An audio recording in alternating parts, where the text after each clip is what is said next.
اللہ علیہ فرماتے ہیں جب حضرت سعد بن ابی وقاص رضی اللہ عنہ نے لبنان یا کسی دوسرے علاقے کو فتح کیا، جب وہاں وہ اپنے لشکر کو لے کر کے جا رہے تھے تو وہاں کے عیسائیوں نے یہ سوچا کہ ہم جو جنگ ان سے ہار چکے ہیں، ان پر قابض نہیں ہو سکے، لیکن کچھ ایسا کرنا ہے کہ ہم ان کی جماعت کو تکر بکر کر سکیں، ان کی جماعت کو آپس میں لڑوا کر کے توڑ پھوڑ کر کے ہم ان پہ قابض ہو سکیں۔ چنانچہ حضرت سعد بن ابی وقاص رضی اللہ عنہ اپنے 10,000 صحابہ کے لشکروں کو لے کر کے شہر میں داخل ہوتے ہیں۔ اس شہر میں کچھ بڑی بڑی بلڈنگیں ہوتی ہیں، وہاں کے عیسائیوں نے وہاں کے کفار و مشرکین سے یہ ارادہ کیا کہ جیسے ہی سعد بن ابی وقاص رضی اللہ عنہ جو امیر لشکر ہے وہ اپنے لشکر کو لے کر کے ہماری بستی میں ہمارے شہر میں داخل ہوں گے، ہم اپنی نوجوان حسیناؤں کو ان کے ہاتھوں میں پھولوں کی تھالی پکڑا دیں گے اور گھروں کے اوپر سے ان کو پھول پھینک کر کے ان کا سواگت کریں گے۔ جب ان کا نوجوان لشکر کیونکہ لشکر میں نوجوان لوگ ہی ہوتے ہیں، بوڑھے لوگوں کا ان میں کوئی کام نہیں ہوتا ہے، جب ان کا نوجوان لشکر ہمارے محلے میں آئے گا، ہمارے گاؤں ہماری بستی ہمارے شہر میں آئے گا، جب ہماری حسینائیں ہماری عورتیں ہمارے خواتین پھولوں سے ان کا استقبال کریں گے، وہ ہماری خواتین کی طرف دیکھیں گے تو ان کا نظر بد کردار ہو جائے گا اور وہ اپنی نظروں سے بد نظری کر بیٹھیں گے، ان کا دل جو ہے نماز کی صلاحیتوں کو بھلا بیٹھے گا، ان کا دل ایک اللہ کی عبادت کو بھلا بیٹھے گا، ان کا دل مچل جائے گا اور ان کے درمیان آپس میں ٹوٹ پھوٹ ہو جائے گی، وہ آپس میں لڑ بیٹھیں گے اور ہم ان پر قابض ہو جائیں گے، ہم ان پر قبضہ پا لیں گے۔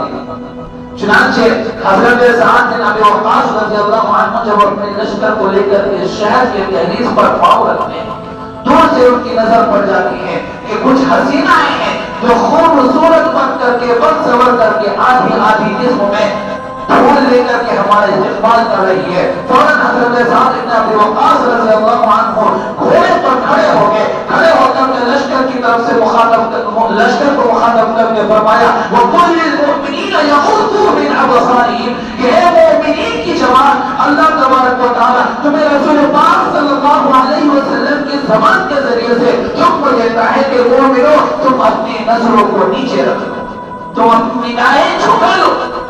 حضرات صحابہ کرام فرماتے ہیں کہ جیسے حضرت سعد بن ابی وقاص رضی اللہ عنہ نے یہ آیت پڑھی وَقُلْ لِلْمُؤْمِنِينَ يَغُضُّوا مِنْ أَبْصَارِهِمْ، ہمیں ایسا لگنے لگا جیسے یہ آیت ابھی آسمان سے نازل ہوئی، جیسے یہ آیت ابھی آسمان سے نازل ہوئی۔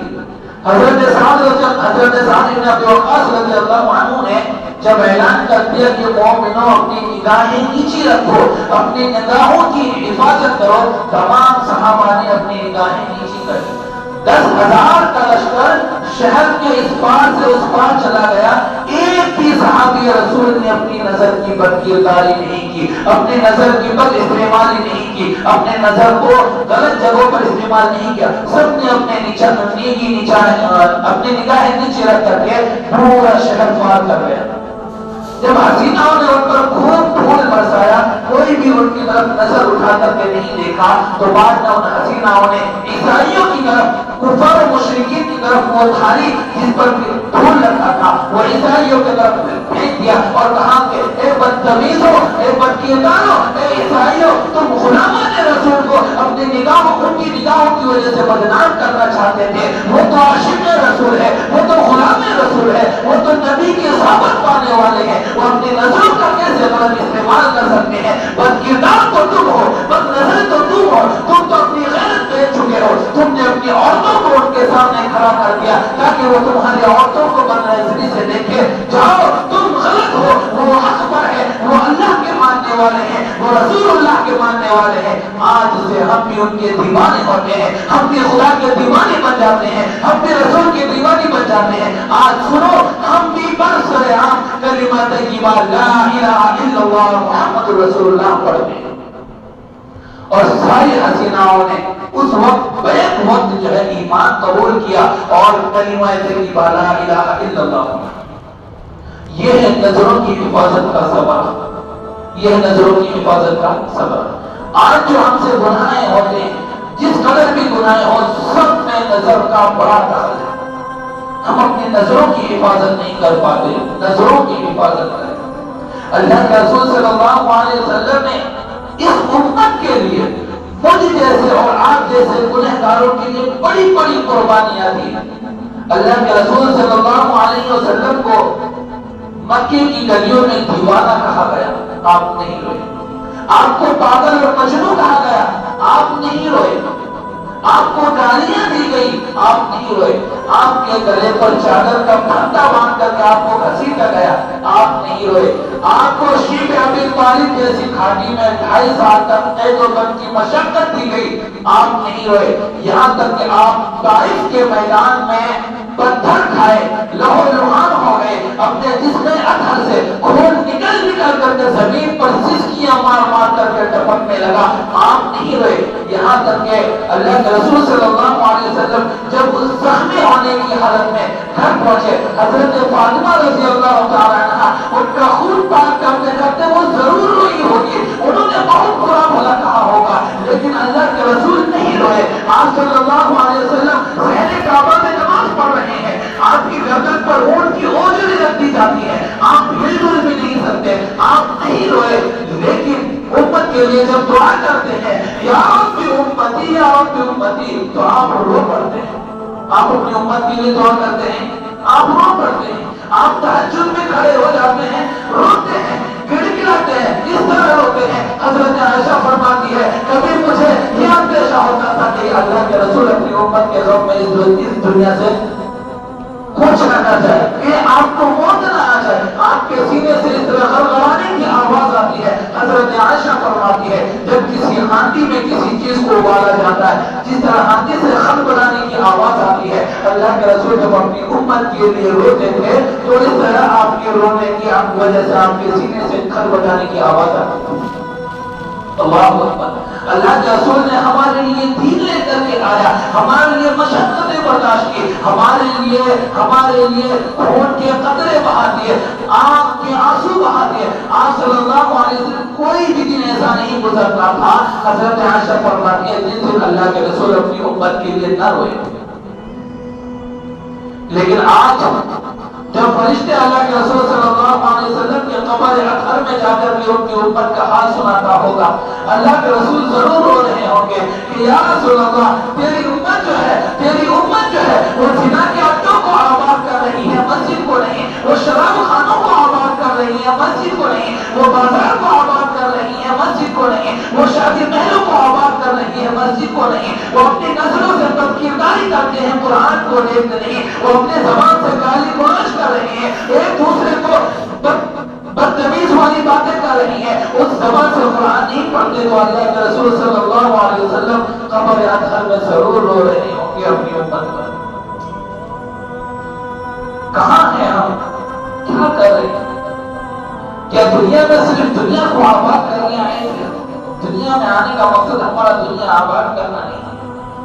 دنیا میں آنے کا مقصد ہمیں آخرت کو آباد کرنا ہے، اپنی آخرت کو بنانا ہے۔ ہم آخرت چھوڑ کر کے دنیا آباد کرنے میں لگے ہیں۔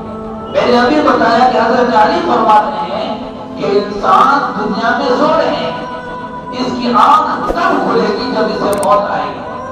جیسے کوئی انسان خواب دیکھتا ہے، اس کو خواب میں بڑی رنگین چیزیں نظر آتی ہیں، کسی کو خواب میں دولت مل رہی ہوتی ہے، کوئی خواب میں عہدہ پا رہا ہوتا ہے، کوئی خواب میں حسین خوبصورت عورت سے شادی کر رہا ہوتا ہے، بڑی خوبصورت خواب دیکھتا ہے، لیکن جیسے اس کی آنکھ کھلتی ہے اس کو پتہ لگ جاتا ہے کہ یہ خواب تھا، یہ حقیقت نہیں تھا، یہ خواب تھا۔